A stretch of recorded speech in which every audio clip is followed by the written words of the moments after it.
Going on, DSM friends? Working on a 98 today.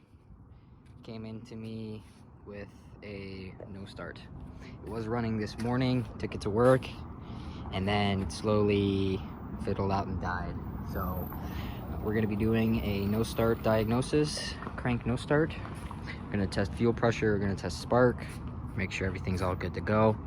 The car was recently tuned by another shop, and I think they were tuning around a failing fuel pump, so he was having stuttering issues and just wasn't happy getting into boost. So we're gonna take a look, kind of dive in here and see what we got. It's a 98 6-bolt swap, 2G head. It's got 16G, some basic bolt-ons. It's on speed density, ECM Link V3. So should be able to figure this car out pretty well and take you guys along for the ride. All right, so getting into the back of the car, we're gonna start just kind of looking at the fuel pump first. And there's pull tab on that side, this side. Pull those and the seal will just pop right up. You may have to put the front seats forward a little bit, but that'll just slide right out.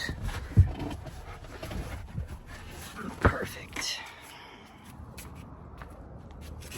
All right, so we're gonna have 4 Phillips head screws for the access hatch and 1 for the part of the harness here.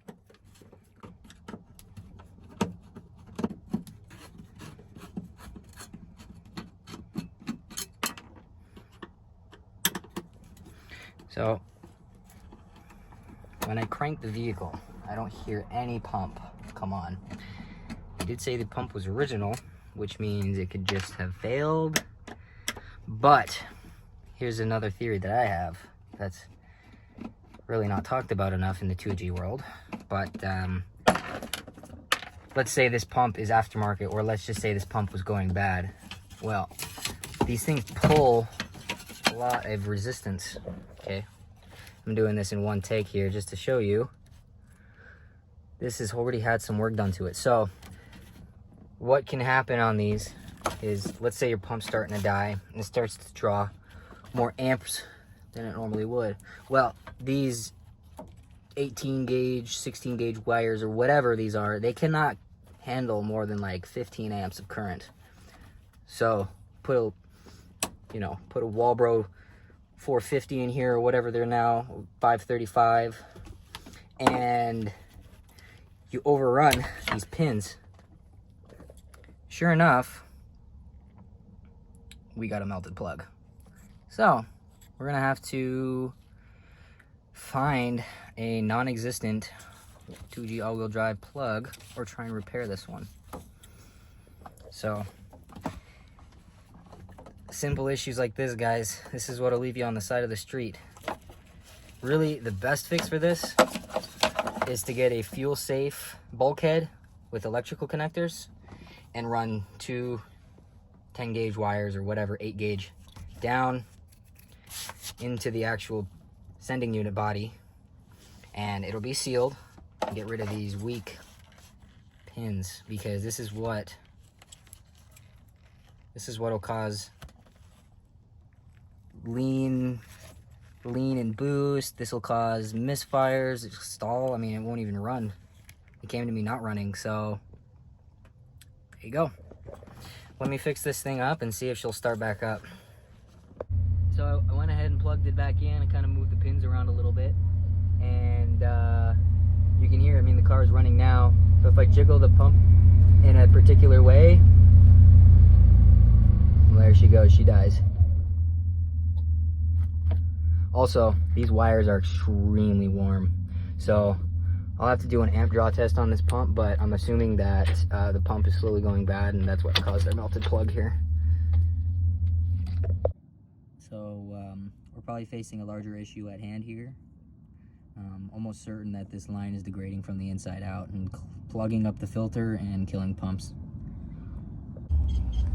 All right, so this is another factor of why your fuel pump is working extra hard and melting your plugs, is because this thing is completely fucking cooked. So I'm gonna take this apart and see what it looks like inside. All right, here's the fuel filter. As you can see, it's a pretty small Can-N unit.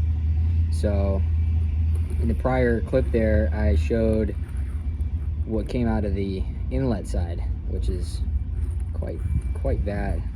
I think we have a situation of full fuel line degradation.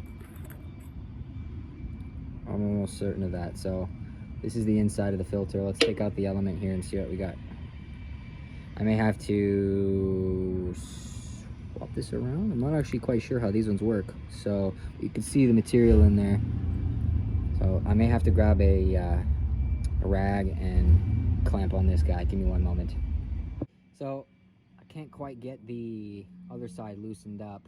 I kind of marred it up pretty good here. So I'm going to be replacing his filter here. Obviously you can tell this thing is cooked. So the damage here isn't really going to matter much. I just banged it out a couple times here. And I mean, it just... complete degradation of the fuel line. So super shitty. So pretty much what's gonna have to happen here is a full fuel system service. Fuel line, filter, pump, the plug for said pump, and I mean, I would do an injector service at this point too, because it made it past the filter element. So